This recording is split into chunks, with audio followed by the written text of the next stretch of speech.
आचमनं विघ्नराज नमस्तुभ्यं त्रिदशैरपि वन्दिता गङ्गोदकेन देवेश कुरुष्वाचमनं प्रभो। ॐ सिद्धिबुद्धिसहिताय श्रीमहागणाधिपतये नमः। सर्वपापहरं शुभं तदिदं कल्पितं देवा स्नानार्थं प्रतिगृह्यताम्। ॐ सिद्धिबुद्धिसहिताय श्रीमहागणाधिपतये नमः। सर्वाङ्गस्नानं समर्पयामि। स्नानं पञ्चामृतं मया नीतं पयोदधिकृतं मधु शर्करा च समायुक्तं स्नानार्थं प्रतिगृह्यताम्। ॐ सिद्धिबुद्धिसहिताय श्रीमहागणाधिपतये नमः। पञ्चामृतस्नानं समर्पयामि।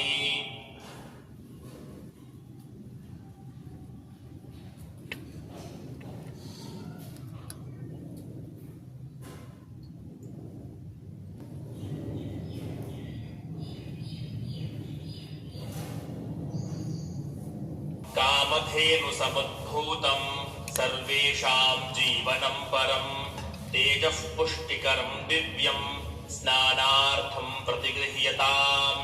ॐ सिद्धिबुद्धिसहिताय श्रीमहागणाधिपतये नमः। पयस्नानं समर्पयामि।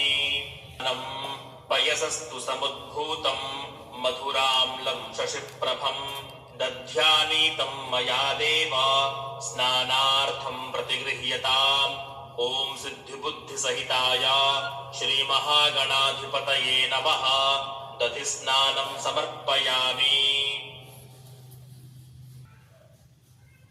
घृतस्नानं नवनीतसमुत्पन्नं सर्वसन्तोषकारकं घृतं तुभ्यं प्रदास्यामि स्नानार्थं प्रतिगृह्यताम्। ॐ सिद्धिबुद्धिसहिताय श्रीमहागणाधिपतये नमः।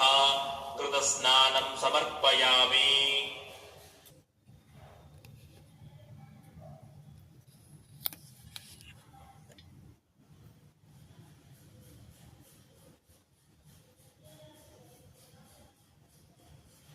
मधुस्नानं पुष्परेणुसमुद्भूतं सुस्वादुमधुरं मधु तेजः पुष्टिकरं दिव्यं स्नानार्थं प्रतिगृह्यताम्। ॐ सिद्धिबुद्धिसहिताय श्रीमहागणाधिपतये नमः।